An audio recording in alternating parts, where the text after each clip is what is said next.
Sejumlah pengendara motor cekcok dengan seorang pria yang mengaku pengelola lahan parkir di sekitaran Bundaran HI, Jalan MH Tamrin Menteng, Jakarta Pusat. Pasangan muda-mudi asal Bogor yang tadinya akan nongkrong di kawasan itu akhirnya kesal karena dimintai uang parkir secara paksa. Karena dia itu mau pulang, jadi dia itu minta duit parkir. Apalagi alasannya tak masuk akal karena pelaku hendak buru-buru untuk pulang. Kekesalan mereka kian memuncak karena pria tersebut justru ngotot meski telah diberi uang sebesar Rp10.000. Video aksi pemalakan dengan modus ongkos parkir liar ini pun seketika viral di media sosial dan menuai komentar negatif netizen. Warga pun berharap pihak kepolisian segera turun tangan menindak pelaku agar aksi yang mengganggu kenyamanan itu tidak kembali terjadi. Dari Jakarta, Rani Sanjaya Anyus melaporkan.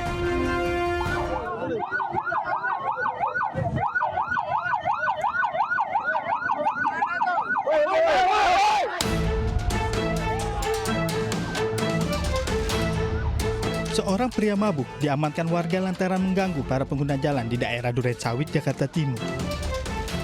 Dari tangan pelaku, warga menemukan sebilah celurit.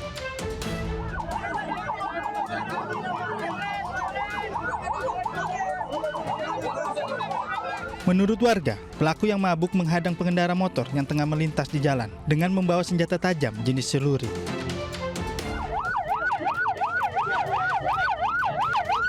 Keluarga pelaku yang mengetahui insiden ini sempat terlibat keributan dengan warga lantaran ingin membawa pulang pelaku.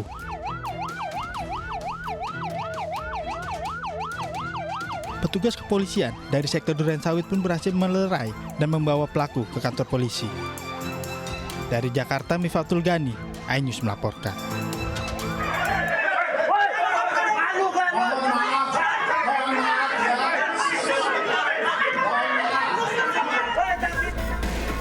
Diskusi transportasi dengan tema transportasi online yang adil dan berlanjutan di sebuah hotel di Jalan Pacenongen Gambir, Jakarta Pusat mendadak ricuh.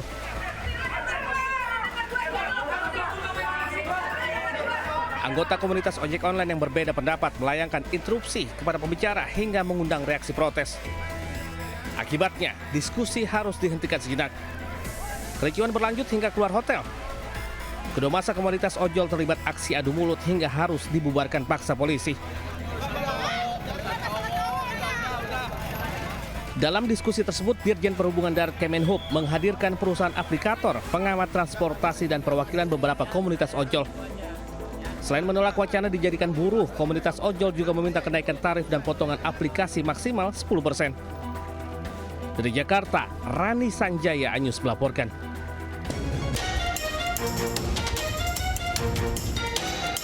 Beginilah aksi kawanan pelaku pencurian kabel penerangan jalan yang nekat beraksi di tengah keramaian lalu lintas saat siang hari.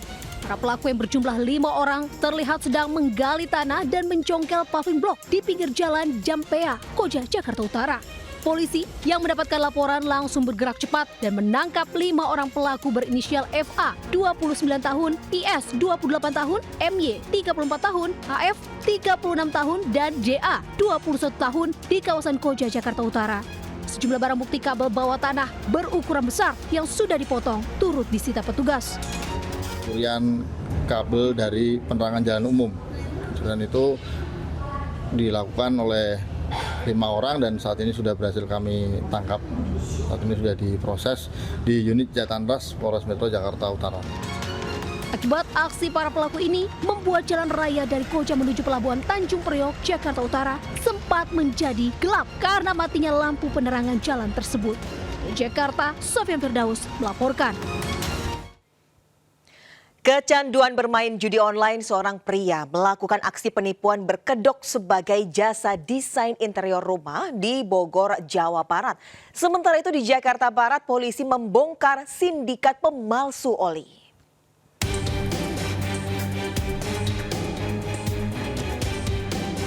Aparat unit Reskrim Polsek Tambora, Jakarta Barat meringkus seorang pria pelaku penipuan di sebuah warung makan di kawasan Jasinga, Bogor, Jawa Barat. Pelaku yang berkedok sebagai jasa desain interior rumah ini melarikan diri usai menipu seorang korbannya senilai Rp171 juta. Penipuan terjadi saat korban mencari jasa desain interior di media sosial. Usai berkenalan, pelaku dan korban bertemu dengan membuat kesepakatan untuk membuat furniture sebesar Rp180 juta dengan jangka waktu pembuatan selama 3 bulan. Dari hasil pemeriksaan, sudah ada 3 orang yang menjadi korban penipuan oleh pelaku. Jadi modus pelaku ini mengiming-imingi korban, menjanjikan korban untuk pekerjaan furniture. Setelah itu uang yang digunakan untuk bermain judi online. Atas perbuatannya, pelaku dijerat dengan pasal tentang penipuan dan penggelapan dengan ancaman hukuman 4 tahun penjara. Di Jakarta, Miftahul Gani melaporkan.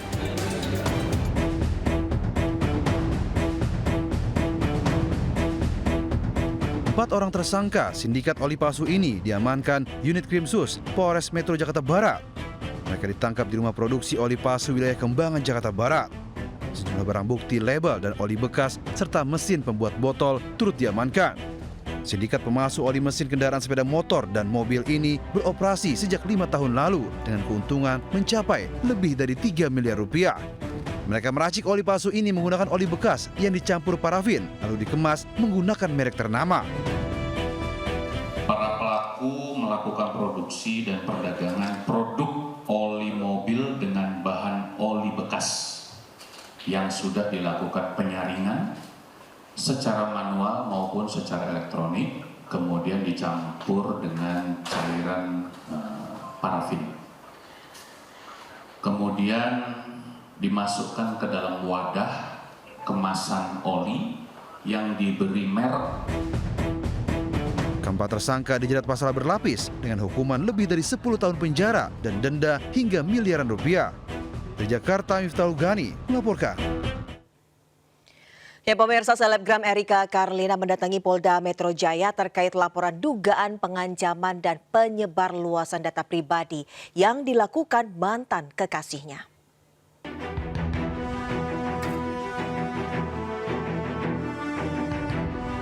Selebgram Erika Karlina menjalani pemeriksaan selama 4 jam di Subdit Renakta Ditreskrim Polda Metro Jaya.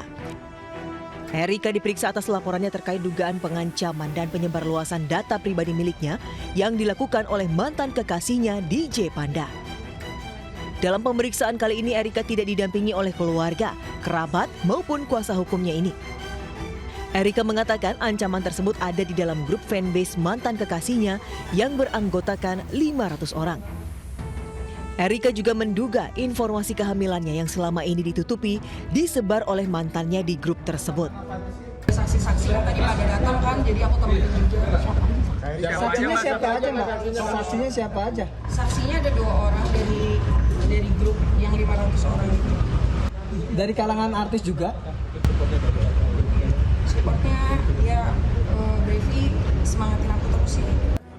Erika mengaku hingga kini belum didampingi kuasa hukum. Meski demikian, proses laporan harus berlanjut demi keamanan diri dan janin yang akan dilahirkan pada awal Agustus mendatang. Dari Jakarta, Rizky Falufi, iNews melaporkan. Polisi mengungkap fakta baru terkait tewasnya diplomat muda Arya Daro Pangayunan. Sebelum ditemukan tewas, korban terekam CCTV di atap gedung Kementerian Luar Negeri selama hampir 1,5 jam.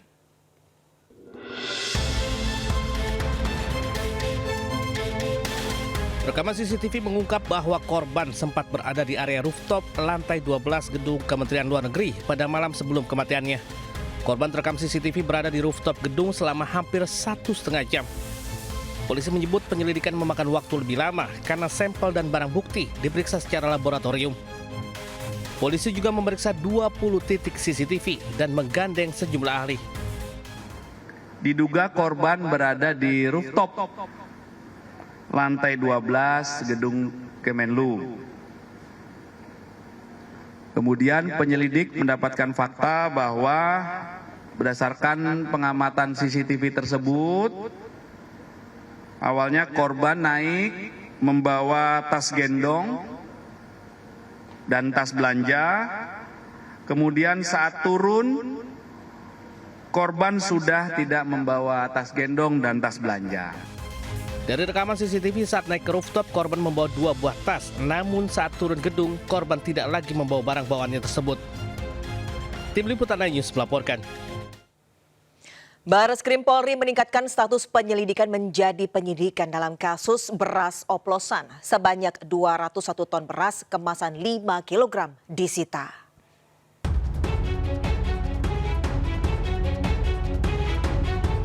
Beras kemasan 5 kg baik premium maupun medium disita sebagai barang bukti.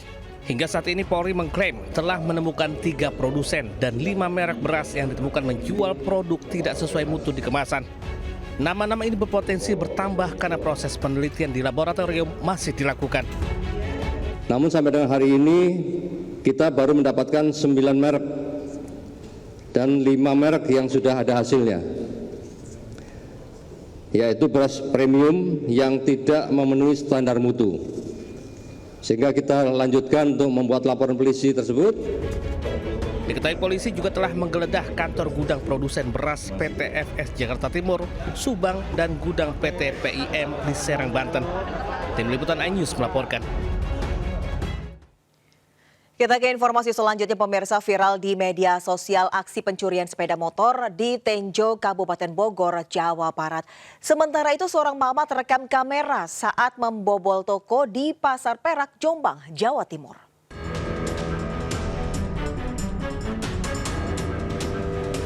Aksi pencurian motor di salah satu rumah warga di Kampung Sukasirna, Kecamatan Tenjo, Kabupaten Bogor, Jawa Barat terekam kamera pengawas. Pelaku yang berjumlah 2 orang masuk ke teras rumah, mengintai, lalu membawa kabur motor yang terparkir. Korban baru mengetahui motornya raib digasak pelaku pada pagi hari dan langsung melaporkan kejadian ke Polsek setempat berbekal hasil rekaman CCTV. Kan ada kunci, apa sih kayak kunci gitu. Ya dia kayak gini-giniin. Udah gitu, dia langsung dicolokin, terus langsung dibawa kabur sama sayur-sayurannya. Berapa orang? 2 orang. 2 orang. Dia pakai ciri-cirinya pakai apa? Ciri-cirinya pakai hoodie, badannya lumayan gede hitam. Kini kasus ditangani oleh unit Reskrim Polsek Tenjo. Dari Kabupaten Bogor, Jawa Barat, Iwan Setiawan, iNews melaporkan.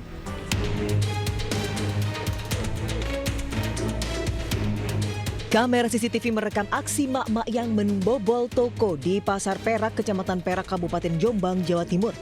Ia beraksi seorang diri membuka pintu toko dengan mudah tanpa merusak kuncinya sama sekali. Total ada 2 toko yang berhasil dibuka. Dari salah satu toko, wanita ini mengambil gula, emping melinjo, dan susu senilai lebih dari 3 juta rupiah, kemudian kabur meninggalkan lokasi. Peristiwa ini sempat menggegerkan warga. Para pedagang pun heran karena pintu toko yang terkunci bisa dibuka dengan mudah oleh pelaku. Situasi orang menggunakan orang yang pertama kali. Terus gimana dia bisa buka? Pakai kunci, mungkin kunci duplikat. Kunci asli pintunya mungkin rusak, tidak rusak.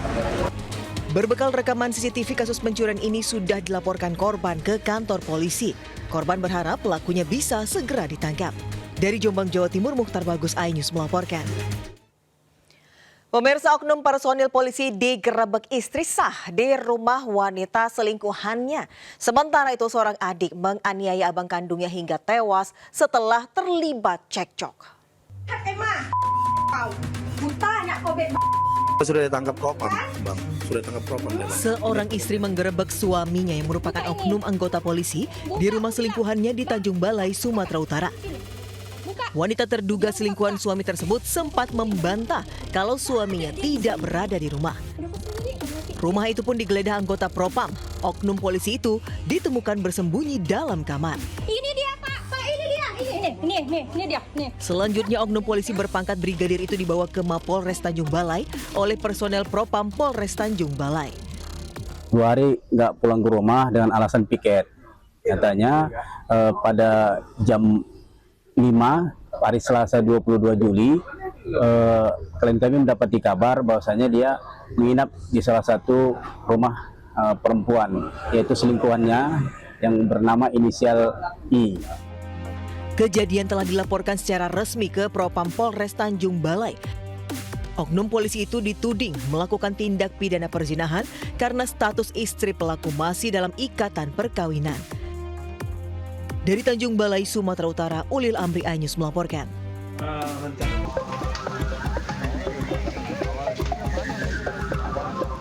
5 rumah makan yang berada di kawasan Jababeka, Kampung Sempu, Desa Pasir Gombong, Kecamatan Cikarang Utara, Kabupaten Bekasi, ludes terbakar. Api dengan cepat menyambar ke bangunan semi permanen tersebut. 4 unit mobil pemadam kebakaran dari kawasan Jababeka dan Kabupaten Bekasi dikerahkan ke lokasi. Api berhasil dipadamkan 1 jam kemudian. Diduga api berasal dari bagian belakang warung tempat memasak. Tahu, saya ngelihat di belakang di dindingnya sebelah itu api udah gede aja. Oh, api udah gede. Pas lagi rame-ramenya orang makan jam makan siang soalnya. Oh, jadi belum tahu ini apa penyebab kebakaran ini, Bang ya? Kalau pastinya kurang tahu, cuman kemungkinan ya dari kompor kayaknya. Akibat kebakaran, kerugian diperkirakan mencapai ratusan juta rupiah. Kasus kebakaran ini ditangani petugas kepolisian Polsek Cikarang Utara dan Mapolres Metro Bekasi. Dari Kabupaten Bekasi, Jawa Barat, Didit Junaidi melaporkan.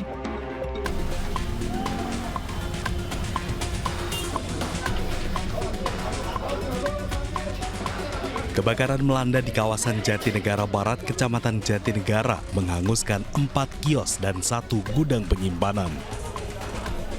Sejumlah pedagang yang panik berusaha menyelamatkan barang dagangan mereka. Petugas Sudin Damkar Jakarta Timur yang tiba di lokasi langsung berusaha memadamkan api. Kebakaran diduga berasal dari ledakan gas dari salah satu kios yang terbakar. Api kemudian merambat ke kios lain hingga membakar sebagian gudang penyimpanan pasar Master Jatinegara. Tidak ada korban jiwa dalam kebakaran ini. Lagi ngapain Bang tadi, Bang? Lagi ngegoreng. Ngegoreng apa? Goreng. Itu? Iya, karena gasnya keluar terus.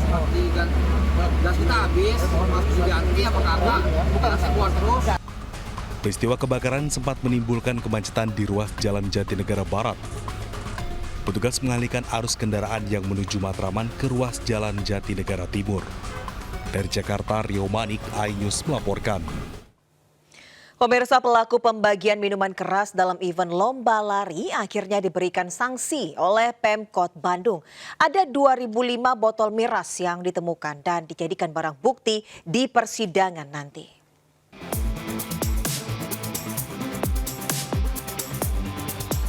Event lari nasional yang digelar di Bandung, Jawa Barat diwarnai aksi tak terpuji sekelompok orang. Puluhan pelari yang hendak menuju garis finish disambut beberapa orang yang membagikan minuman beralkohol. Bahkan aksi bagi-bagi minuman jenis bir ini diunggah di media sosial dan langsung menuai kecaman warganet. Pemkot Bandung akhirnya memberikan sanksi kepada penyelenggara acara tersebut. Pembagian minuman keras di ruang publik secara terang-terangan melanggar peraturan daerah tentang ketertiban umum dan ketentraman masyarakat. Sudah mengakui dan juga ada permohonan maaf tadi mungkin Pak wartawan dengar sendiri. Pertama mungkin akan ada teguran tertulis dari kami. Kedua, Pak PSNPres siap melakukan pengumuman pelanggaran di bidang massa berupa permohonan maaf. Selain dikenakan sanksi administrasi sebesar 5 juta rupiah serta permintaan maaf terbuka di media sosial, komunitas free runner ini juga diwajibkan membersihkan areal balai kota selama 2 minggu.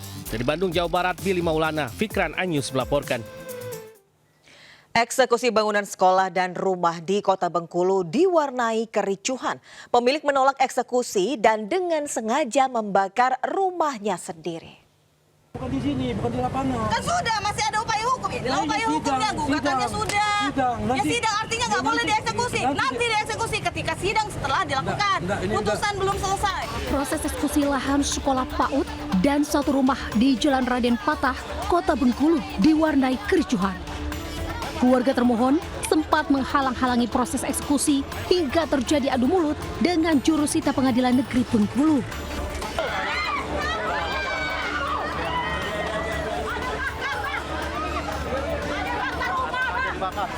Saat adu mulut terjadi, tiba-tiba bangunan rumah yang menjadi salah satu objek eksekusi sengaja dibakar oleh keluarga termohon eksekusi. Api tiba-tiba membesar, membuat panik puluhan polisi dan warga sekitar. Kebakaran meludeskan seluruh bangunan semi permanen. Tak lama Tak lama berselang, polisi mengamankan pihak keluarga termohon yang diduga melakukan aksi pembakaran. Ternyata bangunan sebelah terbakar. Namun demikian, tidak mungkin kejadian tersebut tiba-tiba.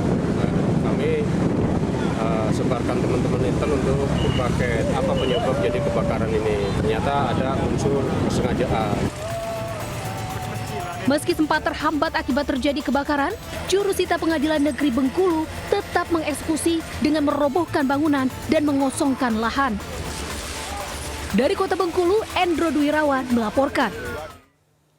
3 pria lansia diduga terlibat dalam aksi pencurian seng di Kota Padang, Sumatera Barat. Komplotan ini ditangkap di lokasi berbeda bersama barang bukti hasil kejahatan.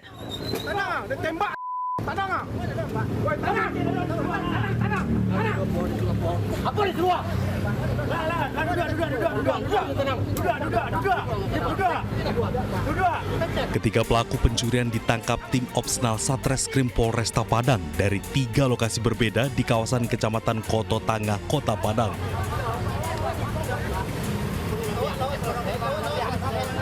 Mereka ditangkap setelah terbukti terlibat dalam aksi pencurian seng milik warga yang digunakan sebagai pagar pembatas lahan.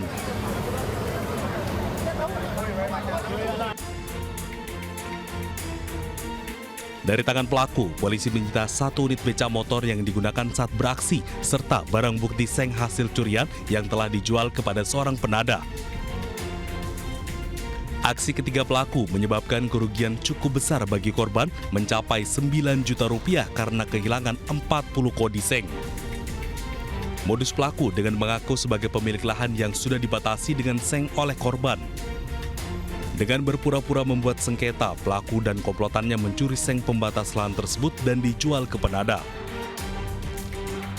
Kepada polisi, pelaku mengaku sudah menjalankan aksinya di 5 TKP di wilayah Kota Padang. Kini, ketiga pelaku yang rata-rata telah lanjut usia bersama barang bukti digelandang ke Mapolresta Padang untuk proses pemeriksaan lebih lanjut.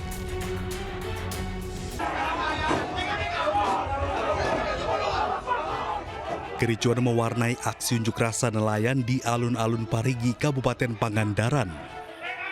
Massa membakar perahu dan merusak mobil pemadam kebakaran. Sementara petugas damkar harus menyelamatkan diri dari amukan massa. Massa juga merobohkan pagar kantor bupati setelah pendemo tidak berhasil bertemu dengan Bupati Pangandaran. Massa yang mengatasnamakan Forum Benih Baby Lobster mendesak agar Pemda segera mengeluarkan surat keterangan asal benih-benih lobster. Mereka menyesalkan karena daerah lain sudah mengeluarkan SKAB. Sekda Kabupaten Pangandaran akhirnya menemui massa. Sementara Kapolres Pangandaran yang turun langsung ke lokasi menjamin pengawalan proses mediasi agar tetap berjalan damai. Dari Pangandaran, Jawa Barat, Irfan Ramdiansyah, iNews melaporkan. Pemirsa, kericuhan terjadi saat diskusi komunitas pengemudi ojol dan perusahaan aplikator di Jakarta. Sementara itu keributan dan aksi saling pukul kembali terjadi karena suara keras dari sound horeg di Malang, Jawa Timur.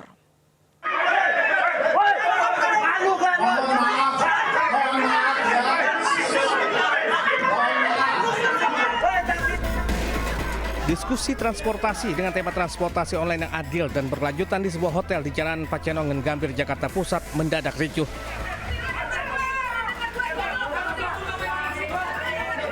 Anggota komunitas ojek online yang berbeda pendapat melayangkan interupsi kepada pembicara hingga mengundang reaksi protes. Akibatnya, diskusi harus dihentikan sejenak. Kericuhan berlanjut hingga keluar hotel. Kedua massa komunitas ojol terlibat aksi adu mulut hingga harus dibubarkan paksa polisi. Dalam diskusi tersebut, Dirjen Perhubungan Darat Kemenhub menghadirkan perusahaan aplikator, pengamat transportasi dan perwakilan beberapa komunitas ojol. Selain menolak wacana dijadikan buruh, komunitas ojol juga meminta kenaikan tarif dan potongan aplikasi maksimal 10%. Dari Jakarta, Rani Sanjaya, iNews melaporkan.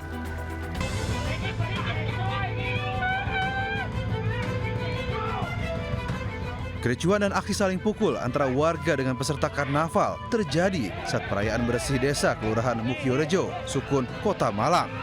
Terlihat seorang warga memprotes kehadiran sound horeg karena sangat mengganggu. merasa tidak terima, peserta sound horeg pun mengeroyok warga tersebut.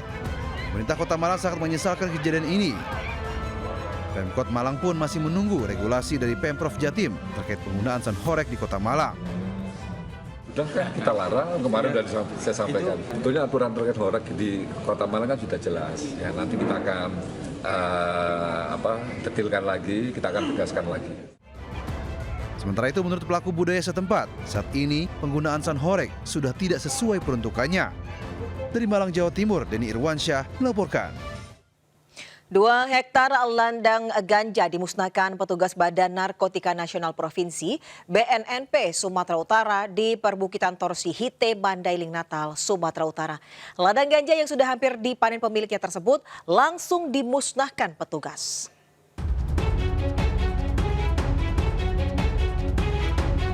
Petugas BNNP, Brimob dan Polres Mandailing Natal, Sumatera Utara memusnahkan 2 hektar lahan ganja di perbukitan Torsi Hite, Penyambungan Timur, Mandailing Natal.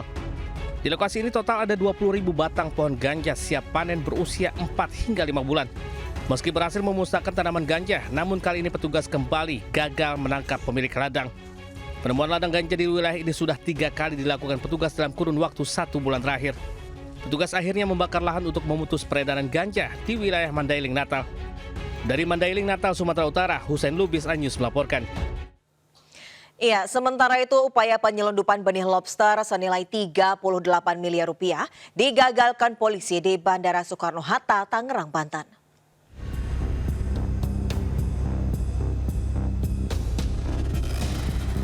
Sebanyak 10 koper dan 6 box berisikan sebanyak lebih dari 700.000 benih lobster disita petugas kepolisian Bandara Soekarno-Hatta dan Badan Karantina. Lobster jenis mutiara dan pasir senilai 38 miliar rupiah ini akan diselundupkan ke negara Vietnam. Selain menyita barang bukti, polisi juga mengamankan 6 tersangka. 5 diantaranya merupakan petugas keamanan penerbangan maskapai Lion. Peran yang dilakukan para pelaku juga berbeda-beda, mulai dari pengemas benih lobster hingga membantu meloloskan pemeriksaan mesin X-ray yang ada di kargo bandara. Tersangka menyelundupkan barang ilegal itu mulai menggunakan koper dan menyamarkannya untuk dikirim melalui kargo. Kini kepolisian Polres Bandara Soekarno-Hatta juga sedang memburu 7 tersangka lain yang kini masuk dalam daftar pencarian orang atau DPO. Atas perbuatannya, para pelaku dijerat Undang-Undang tentang Perikanan dengan ancaman 6 tahun penjara. Dari Tangerang, Banten, Hasnugara News melaporkan.